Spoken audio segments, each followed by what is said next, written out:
tak berbaloi demi hasad nak buat macam tu. Tak berbaloi. Ustaz-ustaz bukan malaikat. Dia akan melakukan kesalahan kalau tidak diawasi. Kenapa nak buat kerja gila macam ni tu?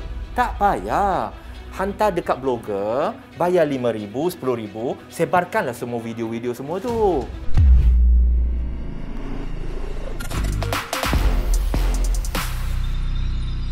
Dalam kehidupan seseorang tu, kalau macam contoh saya lah, bercerita tentang agama, boleh ke saya letak diri saya sebagai nama saya ustaz? Tak boleh lah. Tak boleh lah. Sebab tu saya tak suka orang panggil saya ustaz. Dia bro. Saya suka dipanggil bro. Tanya Datuk. Saya memang setiap kali orang panggil ustaz, janganlah weh. Saya rasa sebab orang yang betul-betul belajar agama yang dah sacrifice ni, mereka layak. Takkan tiba-tiba nak panggil saya ustaz? Saya bukan. I am not. Macam tadi bila Datuk sebut tadi, Ustaz sebut tadi tentang dia tak setuju dengan pendekatan saya. Ada tak saya gaduh dengan dia? Tak ada. Saya okey. Tetap saya communicate dengan dia, tak ada hal. Tak ada problem. So apa? Bagi saya, bila melibatkan pendekatan, ada yang setuju dan tak setuju, okey. Tetapi Datuk, saya akan minta dia bagi tahu saya kalau saya buat benda haram, terus tegur saya, no problem. Marah saya pun tak apa. Tapi bila melibatkan pendekatan, cara nak berpakaian, saya tak setuju kamu pakai macam ni. Tapi haram tak? Tak haram. Okey lah. Okey je. Sebab tu saya tak marah dengan Datuk. Siapa-siapa tak setuju dengan pendekatan saya okey je.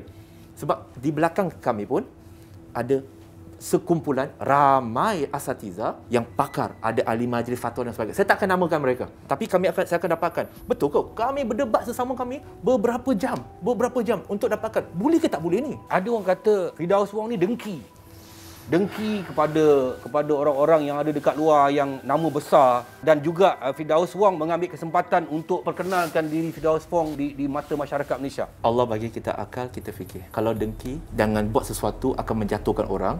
Contoh, kalau dengki, adakah automatik orang yang kita jatuhkan, semua followers dia akan follow kita?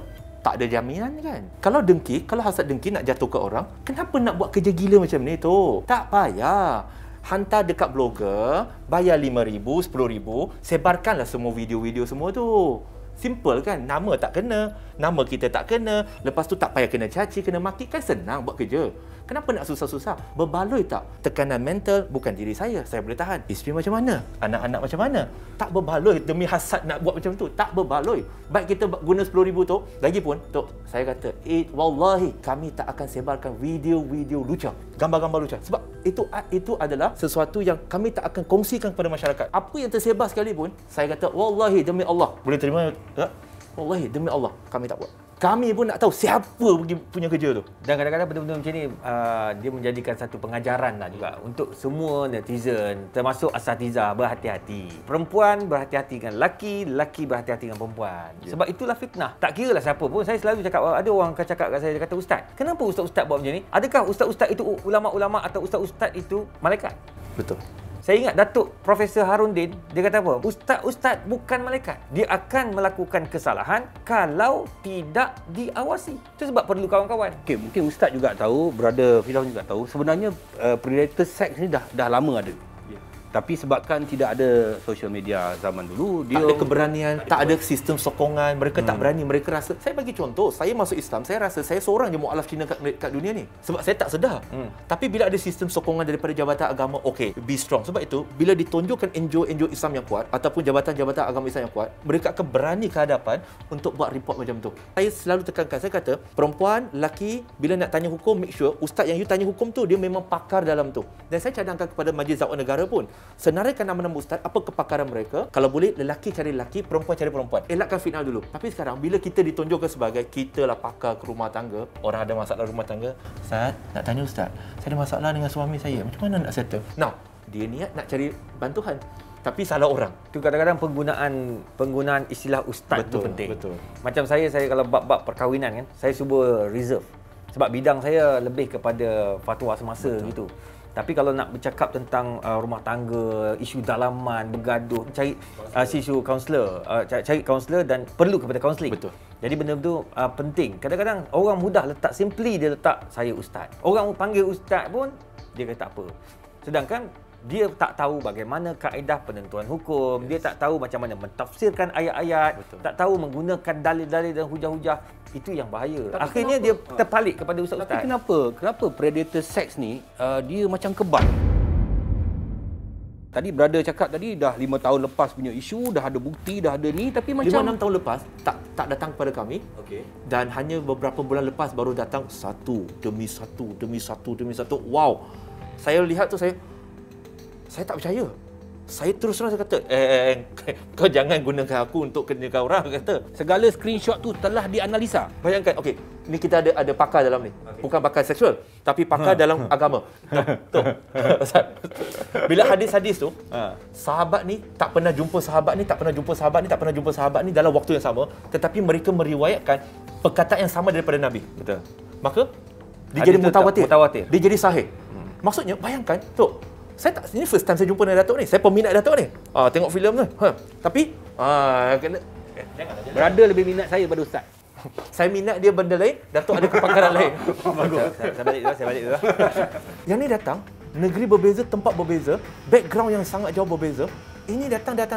Bila dikumpulkan, trend dia sama. Macam mana ada kemungkinan untuk salah? Kalau dari segi ruang penilaian hadis itu sekalipun, ini ruang-ruang semua ni tak kenal. Siapa lagi bro? Betul, tak kenal dia. Saya nampak satu benda je. Pertama, maksiat ni bila orang kata apa? Dia mempunyai geng-geng yang juga pembuat maksiat dan maksiat ditutup, dia akan jadi kebal. Faham tak? Ya. Maksudnya, kalau katakan benda itu tidak diambil tindakan, benda itu dibiarkan, benda itu dianggap sebagai tidak ada masalah, maka ia akan jadi apa tahu? Dia akan jadi barah dalam masyarakat. Itu sebabnya kena ada amar makruf nahi munkar. Namun amar makruf nahi munkar perlu ikut landasan yang betul. Jadi kenapa dia jadi kebal?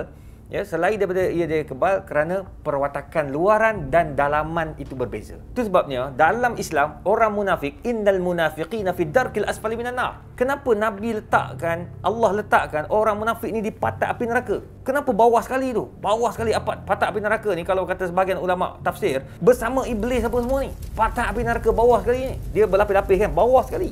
Paling panas. Kenapa? Sebab luarnya lain, belakangnya lain. Itulah bahaya. Tu sebabnya Allah laknat orang-orang yang bercakap agama belakangnya lain. Lima taquluna ma la taf'alun. Kau cakap tapi tak buat. Tu sebab saya sangat takut dalam bab-bab seperti ini. Adakah predator sex ni, diorang ni ada sakit, penyakit? Memang sakit. Dia psikologi, mentalnya sakit. Dan apa yang kami tahu, merujuk kepada banyak-banyak kes yang kami terima, ada sehingga yang mereka tu kaunselor, mereka juga jadi mangsa kepada mereka. Hanya kerana, ini kita rujuk kes-kes yang lain. Ada juga kaunselor yang didatangi oleh predator seksual untuk mendapatkan bantuan. Maknanya betul lah predator yang ada dekat luar ni, diorang juga menggunakan psikologi diorang juga menggunakan agama juga, menunggang agama untuk memujuk rayu.